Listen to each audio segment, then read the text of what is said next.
여러분 안녕하십니까? 경제현장 오늘 시작합니다. 최근 가상자산 시장에 큰 충격을 안겨준 루나 테라 사태 계속해서 집중 조명해드리고 있는데요. 단순한 금융 관련 사고를 넘어서 자산 시장 전반을 흔드는 대형 지진으로 이어지고 있는 모습입니다. 금융당국도 긴급 점검에 나섰다고 하는데 루나 테라 사태가 가상자산을 넘어 가상시장 지형도를 어떻게 바꿀지 집중 진단해 보겠습니다. 유튜브 실시간 댓글 의견 주시면 토론에 반영하겠습니다. 경제현장 오늘입니다.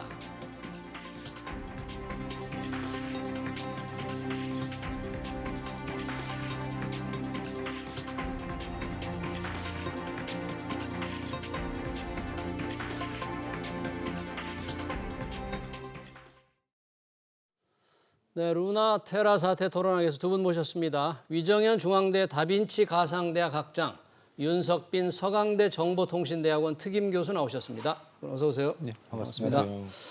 자, 이 자리에서 몇 번 이제 저희도 토론을 했습니다만 루나 테라 정말로 대형 폭탄이 터져서 투자자들 큰 피해를 입고 있는데요. 위정현 학장님, 우선 루나 테라 사태 저희 시작하기 앞서서 조금 전말을 좀 정리 좀 해주시죠. 어떻게 발단이 된 건지. 그러니까 루나 테라 사태를 이제 우리가 이해를 하기 위해서 이제 스테이블 코인이라는 개념을 좀 정리할 필요가 있습니다. 스테이블 코인이라는 원래 개념은 특정한 화폐, 그러니까 예를 들어서 지금 스테이블 코인이 많이 이제 나와 있는 테라 이전에도 그랬습니다만 예를 들면 테더 이런 것은 미국 달러, 그러니까 기축통화 중에서 가장 강력한 통화죠. 그래서 예. 미국 달러와 연동이 되는 구조로 돼 있습니다. 그래서 테더를 발행할 때는 달러를 그만큼 달러는 국채입니다만 그걸 그만큼의 가치만큼 보유를 하고 있어서 가격을 그러니까 고정하는 즉 변동성을 줄이는 이런 겁니다. 그래서 스테이블 코인이 나온 게 결국에는 이제 가상화폐가 가지는 어떤 변동성이 너무 지나치게 크기 때문에 예. 화폐로서 기능을 못한다는 점을 보완하기 위한 건데 그런 통일한 문제의식에서 테라가 나왔습니다만 이제 테라의 문제점은 그런 이제 달러라든지 국채가 아니고 또 하나의 가상화폐인 루나라는 걸 발행을 했고 루나를 통해서 즉 가상화폐의 가치를 또 다른 가상화폐를 가지고 그걸 유지하려고 했던 이런 어떻게 보면 대단히 어떤 재미있는 아이디어인데요. 그런 시도를 했다는 겁니다. 그런데 예. 어떤 일부의 어떤 결국 그들이 이제 결국엔 루나를 지나치게 이제 많이 발행했던 측면이 있습니다만 루나의 공급이 이제 폭증하게 되니까 루나의 가치가 떨어지게 되고 동시에 그 연동되는 테라도 떨어지게 되면서 이제 동시에 두 개가 이제 와해돼 버리는 그러니까 악순환이 이제 시작된 거죠. 두 개가 물려 있으니까. 그래서 거의 이제 5월 6일부터 일주일간 거의 루나 같은 경우는 99.9% 거의 가치가 소멸했다고 볼 수도 있습니다. 네. 그래서 그런 어떤 충격적인 사건이 발생을 했었습니다. 네. 그러니까 1달러에 패깅한 고정시키는 방법으로 테더 같은 세계적인 그런 첫 번째 스테이블 코인은 담보가 있는데 테라의 경우는 담보가 또 다른 코인이었다. 루나였다. 그래서 루나가 떨어지면 1달러 유지가 안 되게 돼 있는 결함이 크다고 그러셨는데 우리 교수님 보시기에 그런 결함이 있는데 어떻게 지금까지는 이 사태가 터지기 전까지는 그래도 유지가 잘 돼 왔는지 기술적으로는 또 나름 의미가 있었습니까? 그럼 조금이라도? 예, 기본적인 아까 알고리즘 대한 부분들이 그런 시도에 대해서는 예. 나는 혁신적인 부분도 있었다는 의견이 있었는데요. 예. 근데 중요한 건 아까 리스크가 분명히 있었습니다. 리스크에 대해서는 분명히 제의가 됐었는데 거기에 대해서 반영이 되지 않았던 게 있었죠.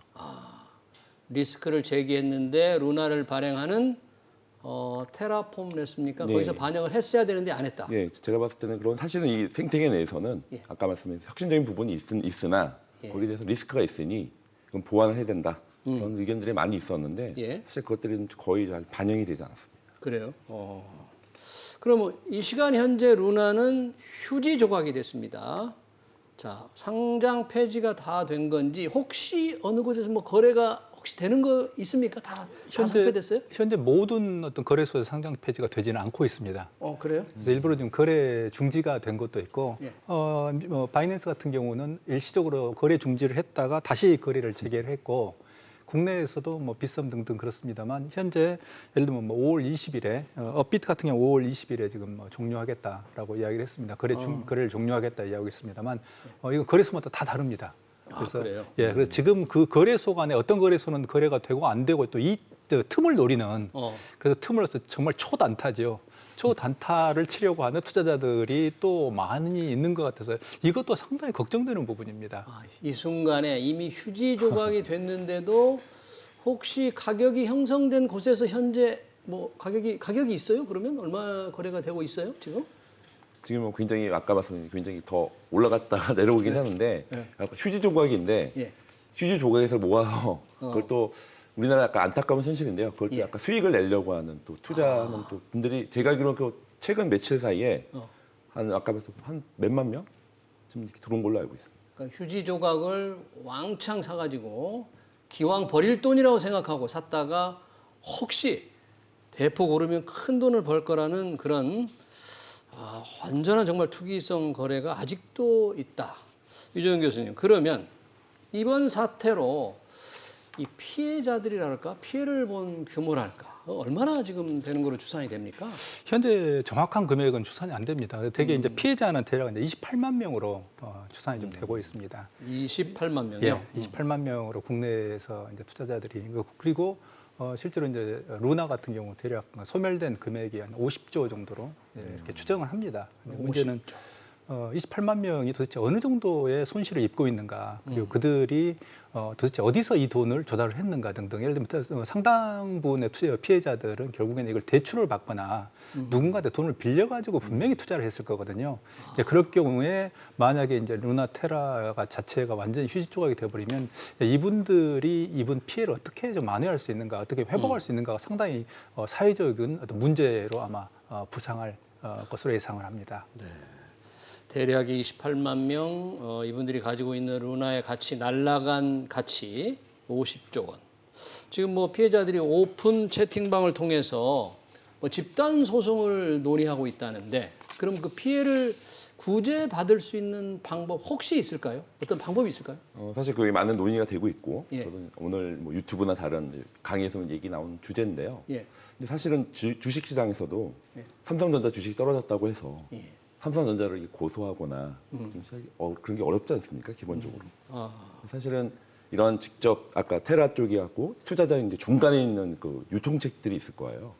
직접 거래했을 경우는 아직 그런 약간 여지가 있겠지만 유통을 통해서 했을 건 실질적인 그런 고소나 후회 보상을 받을 수 있을지는 저는 약간 미지수라고 생각합니다. 아, 그래요. 일단 일반 주식에 투자해서 크게 떨어지면 무슨 피해라고 할 수는 없죠. 보상받을 수는 없잖아요. 이 경우에는 지금 피해자들은 뭐 사기다라거나 유사수신 행위다 뭐 이렇게 주장을 하는데, 그런 주장들이 좀 근거가 있을까요? 테라의 운영 상태를 보면 어떨까요? 지금 그러니까 폰지 사기 이야기도 좀 나오고 그렇습니다만, 그러니까 돌려막기 네.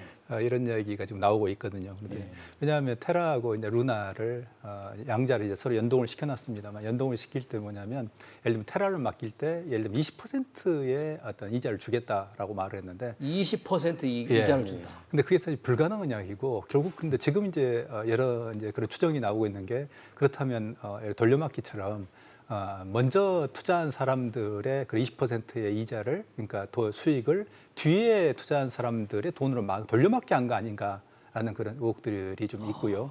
그다음에 특히 이제 피해가 복구가 참 어렵고 이제 사기죄로 묻기도 대단히 어려운 게 뭐냐면 가상 자산이라는 그 특유의 지금 현재 불분명한 즉 그레이 존에 있는 어떤 자산의 성격 때문입니다. 그래서 지금 냉정하게 보면 사실은 이게 증권이나 예를 들어서 예를 들면 펀드 이렇게 되면 실물 어떤 우리가 자산이 되면 이미 이제 그 권도영 씨가 이걸 이제 만들어서 테라 루나 구조를 설계했습니다만, 결국 CEO이기 때문에 이분은 아마 구치소에 있거나 검찰에 출두해서 조사를 받고 있을 겁니다. 근데 지금 전혀 그렇지 않거든요. 네. 근데 왜냐하면 지금 테라 루나는 가상화폐이기 때문에 이 자체는 법적인 실물 자산이 아닙니다. 그러니까 그 자체가 이미 자산의 성격을 가지고 있지 않기 때문에, 그렇다면 그 자산이 가지는 성격을 과연 팔았을 때 투자자들이 이걸 자산이 아니라는 걸 알고 있었느냐 등등 복잡한 법적 이슈들이 발생을 하게 됩니다. 네. 그래서 결국에는 투자자들이 어떤 구제를 받을 수 있는 가능성, 즉 이 현재 법적으로 가상화폐 또는 가상자산이 자산으로서 인정을 받지 못하고 있기 때문에 결국은 법적 처리가 대단히 어렵다는 한계에 직면해 있는 것 같습니다. 법적인 처리가 쉽지 않겠다는 게 우리 정현 학장님 생각인데, 아까 말씀하실 때 테라를 맡기면 20% 이익을 주겠다, 불가능한 거다 그러셨잖아요. 그럼 불가능한 걸 했기 때문에 사기 아닌가 이게? 불가능한 걸 약속한 거는 그 형법으로 좀 처벌해야 되지 않을까요? 이게 그냥 아까 말씀하신 디파이라고 해서요. 예. 탈중앙 금융 기본적인 원리가 있어요. 약간 기본이 이해가 안 됐지만 마치 대출을 받았는데 예. 은행 주식을 주는 것 같이 약간 그런 토큰을 약간 주는 그런 메커니즘이 있는데 사실 그래서 사실 20%라고 이렇게 메커니즘 약간 웨어드롭처럼 선물처럼 주는 거 거기에 대한 보상을 주는 것이 있는데요. 예. 그게 정확하게 20%라고 아마 얘기 재밌는 거는 그 20%라고 하는 부분들에서 이 시장에서는 예. 그거를 그 테라 쪽에서는 그 20%라고 정확히 얘기는 하지 않았을 거예요. 시장에서는 테라에서는 얘기를 하지 얘기하지 않았어요. 않고 중간 유통 단계에서 얘기했을 확률이 큽니다. 중간 유통 단계. 왜냐하면 그게 수사 유신이 되거든요.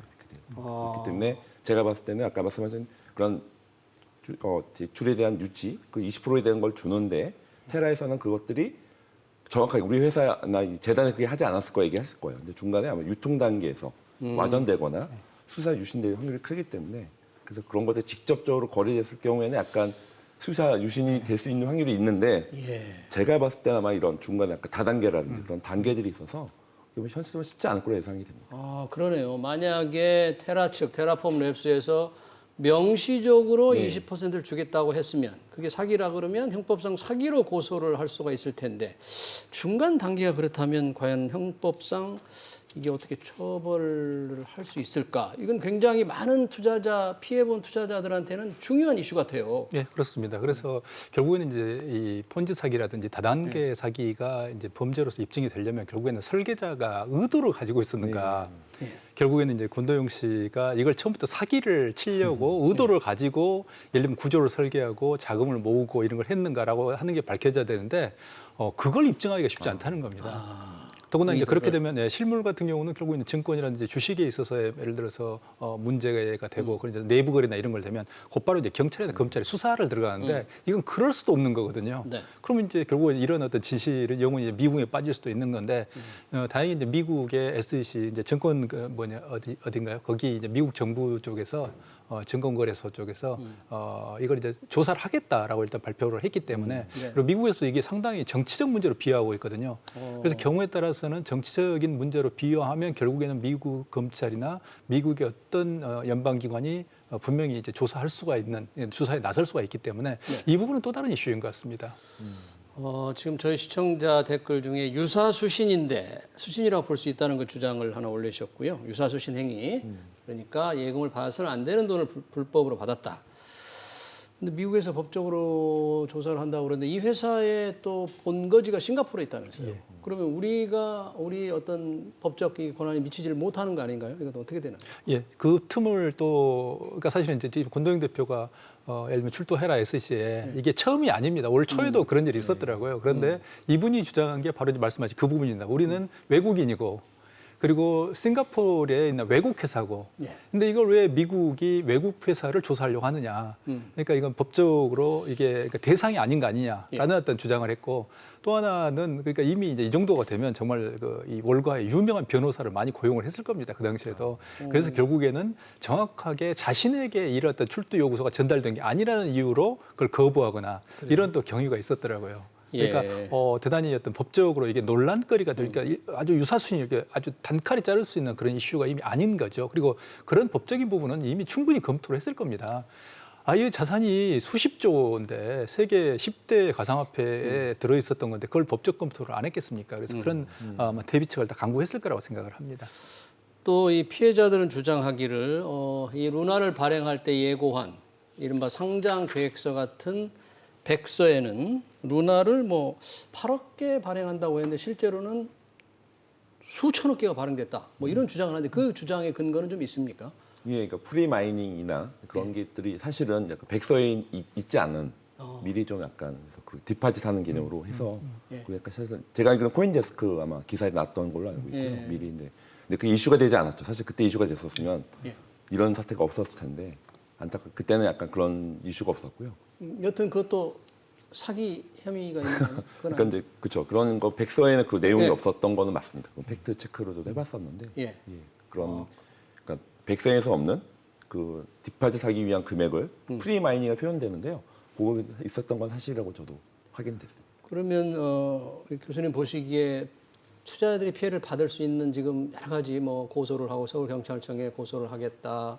공동 대표자를 고발하겠다 뭐 이렇게 해서 지금 논의를 하고 있는데 길이 지금 없겠네요. 쉽지 않겠네요. 제가 뭐 사실은 저는 기술 담당이라서 법적인 건 제가 이렇게 말씀드리기 조심스럽긴 한데 아마 뭐 피해자 아마 집단 소송처럼 하실 텐데 그걸 잘 준비를 하셔야 될 텐데 기본적인 부분은 아까 제가 말씀하신 유사 수사 유신 여러 가지 그 관점에서 봤을 때는 참 약간 좀 체크할 포인트가 많으실 거라 예상이 됩니다. 아, 그래요. 그리고 마지막으로 이제 루나가 그동안 폭락을 하고 있을 때 그 루나 재단에서 가지고 있는 비트코인 30억 달러 정도치를 이 테라의 가격을 방어하기 위해서 비트코인을 팔았다. 가격 방어를 위해서 그러니까 피해를 줄이기 위해서 이렇게 보도가 되고 있잖아요. 그 주장에 대해서는 어떻게 근거가 좀 있을까요?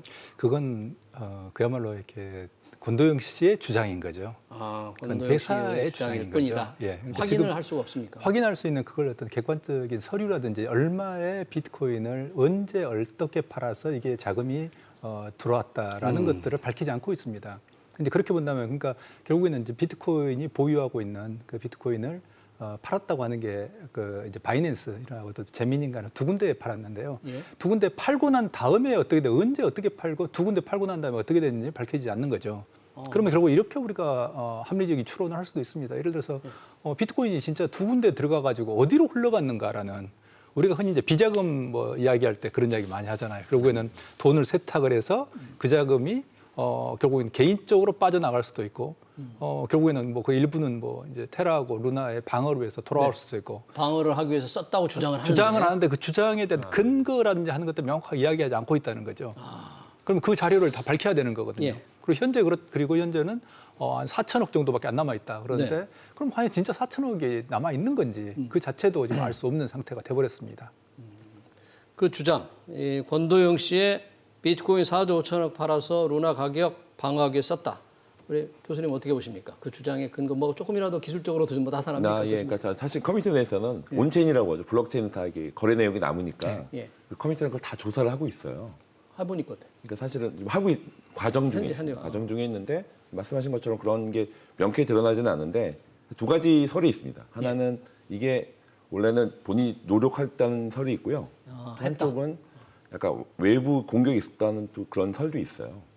외부 공격을 해서 방어하기 노력했다? 예, 그런 노력했다는 그런 이 두 가지 설이 있어서 사실은 외부 공격이 있었다고 하는 팩트 약간 그런 데이터가 일부 나오기도 합니다. 그러니까 테라에 대한 아주 위크 포인트를 정확하게 잡아서 거기서 공격을 해서 약간 악의적으로 주식 공매도 같은 공격입니까? 그렇죠. 그런 식으로 해서 약간 사실은 그런 데이터도 나오고 있긴 있어서 근데 아직은 이게 과정 중에 있어서요. 예. 어쨌든 그걸 위해서 노력했다는 약간 뭐 테라 측의 의견도 있고 이제 약간 두 가지 설이 있는데 그건 제가 온체인 데이터가 또 나와서 좀 정확하게 좀 봐야 그럼 됩니다. 현재 이렇게 뭐 채팅방 같은 데서 전문가들이 조금 조사를 하고 있는데 그건 지나봐야 알겠네요. 예. 실제는 어떻게 했는지. 두 가지 설이 있는 것 같습니다. 한쪽은 이게 약간 의도적인 약간 악의적인 공격에 약간 대응하려고 했었다 그런 게 있었고 한쪽은 이게 터질게 터졌다. 터질게 터졌다. 두 가지 설이 있는데 저는 객관적으로 봤을 때 약간 악의적인 부분도 없지 않아 있는 것 같긴 합니다. 이 공격 자체가. 악의적인 공격에 있었다. 그래서 거기에 대한 대응을 하려고 대응을 한 노력은 있었다. 대응을 노력을 그러니까 보면 이제 저도 이제 교수님 말씀 공감을 하는 게 이제 그런 거죠. 그러니까 분명히 이제 공격이 있었다는 그런 이야기도 많이 나오는 것 같아요. 악의적인 공격이 있었다. 네, 그러니까 왜냐하면 이건 이제 공매도와 비슷하게 예. 만약에 그 정말 이 루나하고 테라를 무너뜨리면 그 차익이라는 걸 상상할 수 없을 정도의 가격이 되는 거거든요. 이게 금액이 되는 건데 문제는 그걸 분명히 이제 초기에는 이거 비트코인을 팔아가지고 그걸 아마 방어를 하려고 했을 가능성이 있기는 있다고 봅니다. 근데 과연 보유하고 있는 4조 5천억의 비트코인을 전부 투입을 했을까? 어느 순간에 안 된다는 걸 알았을 거거든요.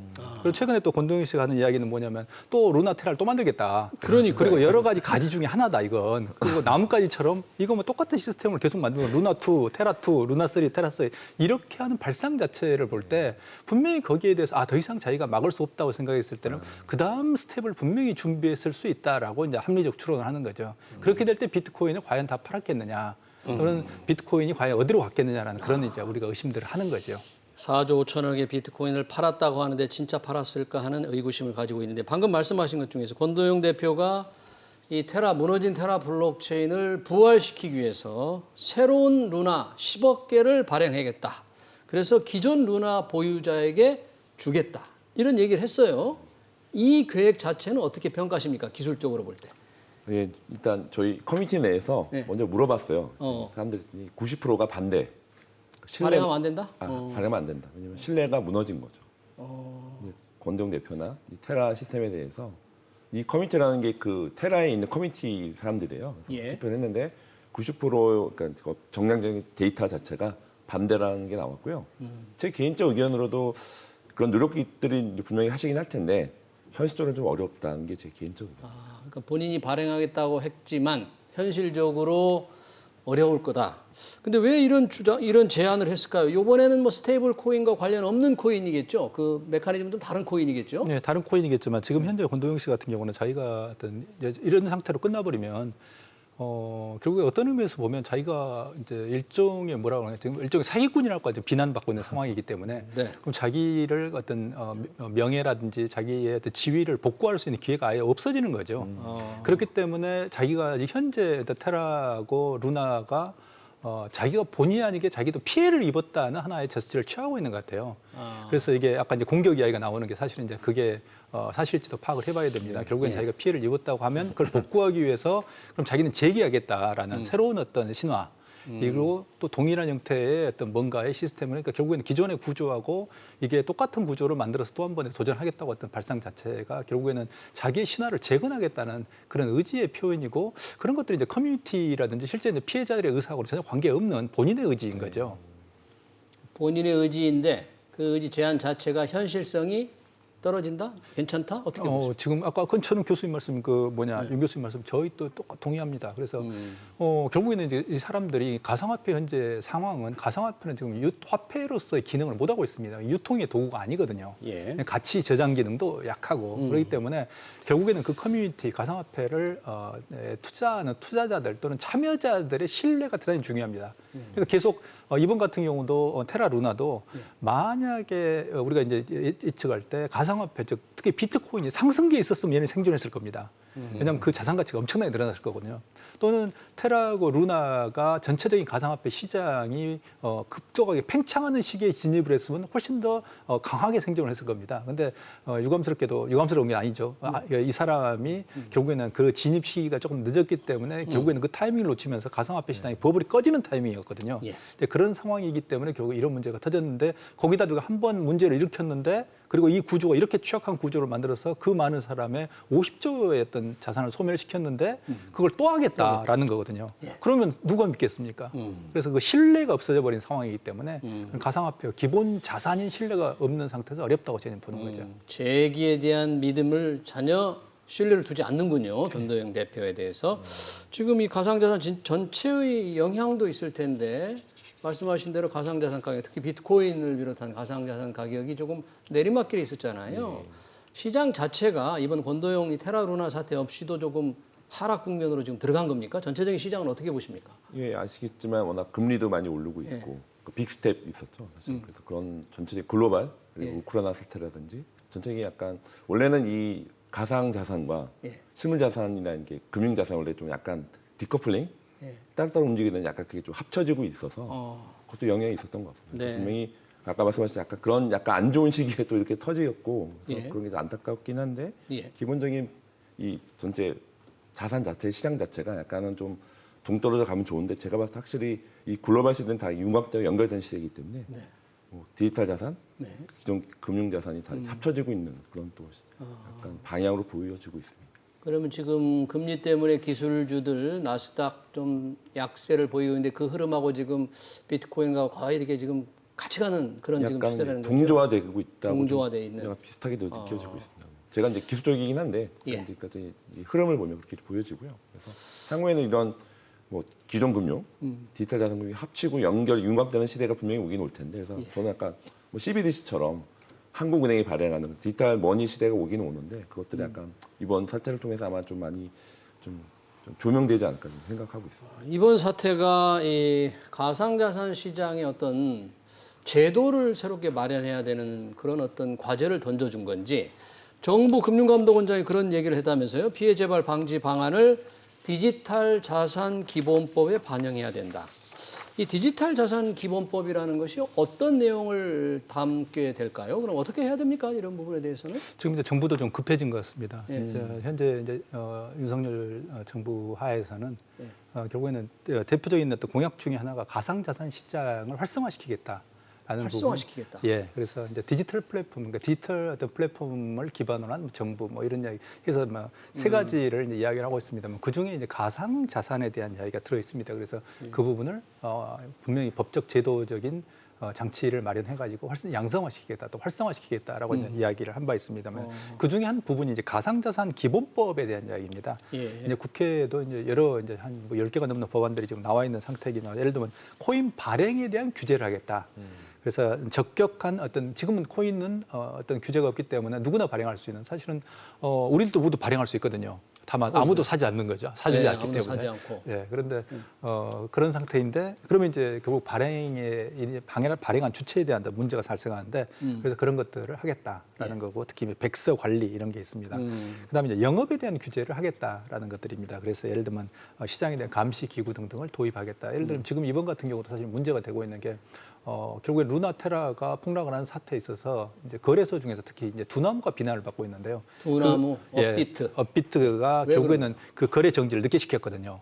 거래 그러면서 정지를. 그 수수료만 한 100억을 벌었다라는 그런 신문 보도가 나오고 조금 있습니다. 늦게 시켜가지고 수수료만 챙겼다. 예, 그러니까 그러면 결국에는 폭락을 해도 수수료를 챙기는 이게 결국에는 가상자산 거래소의 결국 민낯이거든요. 그러면 이런 부분들을 이제 하겠다, 이제 손을 보겠다 또는 이제 규제하겠다는 게 영업에 대한 규제들입니다. 그럼 세 번째는 사업자에 대한 규제들입니다. 그래서 대주주에 대한 요건을 강화한다. 지금 현재 가상자산을 발행하는 그 주체가 과연 누군지 어떤 사람인지 예. 과연 예를 들면 금융범죄를 저지른 전과가 있는지 아무도 모르거든요. 그래서 그런 것들을 제대로 된 관리 감독에서 그런 것들을 기존의 어떤 제도권에 들어와 있는 어떤 금융 상품처럼 또는 금융처럼 관리하겠다라는 게 기본 이제 취지인 거죠. 그러니까 지금은 전혀 뭐 규제가 없다는 얘기는 기본적으로 관할 자체가 없고 이걸 가상 자산을 어떻게 해야 될지도 모르는 아무런 책임을 안 지는 감독도 않고도 그냥 손 놓고 있는 거네요. 예, 아까 이제 그레이 존의 표현하셨는데 적합한 표현이십니다. 지금 어떤 규제가 필요하죠. 규제가 필요한데 규제에 대한 가이드라인이 없는 상태고요. 그래서 이건 약간 좀 피해들이 좀 나오고 있습니다. 예. 뭐 가상자산 윤석열 정부는 이제 ICO 기업 공개 같은 것도 조금 적극적으로 허용한다 그러면 조금 활성화될 여지는 있는 겁니까? 그런데 근데 지금 타이밍적으로는 활성화될 가능성은 좀 시간이 걸릴 것 같습니다. 시간이 걸린다. 예, 지금 그래서 가상화폐 시장 자체, 가상자산 시장 자체가 뭐 NFT까지 포함해서 그렇습니다만 전반적으로 이미 이제 버블이 꺼지는 단계에 와 있고 그리고 이미 이제 발행 주체 등등에 있어서 상당한 정도의 불신이 커진 상태이기 때문에 결국 그렇게 되면 이걸 이제 제도화한다 하더라도 그리고 또 제도화하면 실질적으로 많은 기업들이 정리가 됩니다. 발행 주체들이 그렇기 때문에 이 활성화라는 기본 취지는 조금 시간이 걸릴 거로 보는데 다만 지금 최근에 어떤 가상자산 시장에서 저는 이제 긍정적으로 보는 게 뭐냐면 기존의 어떤 가상자산을 주도했던 게 벤처라든지 스타트업들이 주도를 했다면 이제는 제도권에 들어있는 제대로 된 금융 기업들이 들어올 타이밍이 됐다라고 생각을 합니다. 그건 대단히 좋은 조짐이라고 저는 보고 있습니다. 이번 사태가 혹시 시장 질서를 더 어지럽히거나 후퇴시키는 그런 계기가 되자 요인이 안 될까요? 이번 테라 루나 사태가? 테라 루나 사태가 오히려 저는 이제 그런데 반대로 보고 있는 게 물론 이제 피해자들이나 이분들은 정말 어떻게 이분들의 피해를 만회할 수 있는지에 대해서 정말 가슴이 아픕니다. 하지만 전체적으로 이제 스테이블 코인이 일반적인 가상화폐보다는 안전하다는 신앙을 깨졌기 때문에 그러면 향후에 이제 스테이블 코인 중에서도 결국에는 옥석이 가려질 것이고 가상화폐 내에서도 결국에는 향후에는 정말 화폐로서 기능을 가진 가상화폐들 예를 들면 대기업들이 발행하는 가상화폐가 아마 저는 그런 예가 될 수 있다고 봅니다만 그런 가상화폐와 그렇지 않은 가상화폐와 또 옥석들이 구분되는 계기가 되지 않을까라고 생각합니다. 윤 교수님 짧게 이 시청자 질문 중에 가상화폐의 미래를 어떻게 보시나요? 조금 이제 브로드한 이게 전반적인 질문을 해주셨는데 혹시 기술적인 측면에서 가상화폐의 미래 어떻게 보십니까? 좀. 그러니까 인터넷 모바일처럼 예. 분명 인프라로 가게 될 시장이 오고 있거든요. 인프라로 가게 될 시간이 오고 있다. 네, 그러니까 인터넷, 모바일 당연히 버블도 있었고 많은 있었지만 디지털 자산 시장 분명히 오고 있다고 생각하고요. 예. 근데 이번 사태가 말씀하신 약간 과정이 선강통에 생각하고 있습니다. 결국은 많은 이제 대기업, JP모건이나 골드만삭스나 이미 글로벌리는 이미 디지털 자산 많이 다 인정하고 있고요. 저희는 약간 늦어지는 부분이 있는데 좀 안타까운 건 규제와 산업 진행이 같이 가야 되는데, 예. 그러니까 지금 정부가 제가 대통령 이름이 두 글자 같기도 합니다만 그렇게 좀 밸런스 있게 어떤 규제도 필요하고 또한 산업진흥 밸런스가 필요한 시기라 생각하고요. 말씀하셨던 디지털 자산에 대한 부분 분명히 기존금융, 디지털 자산, 마이데이터, CBDC 그게 다 융합되고 연결된 시대가 분명히 오고 있습니다. 그러니까 지금처럼 손 놓고 있지 말고 한편으로는 규제와 진흥을 해서 뭔가 이 디지털 자산 업권을 확실히 분명히 하고 산업을 좀 키워나갈 필요가 있다. 그런 주장이시네요. 네, 테라 루나 사태 토론 여기서 마치겠습니다. 지금까지 위정현 다빈치 가상대학 학장, 윤석빈 서강대 정보통신대학원 특임교수였습니다. 고맙습니다. 네. 네.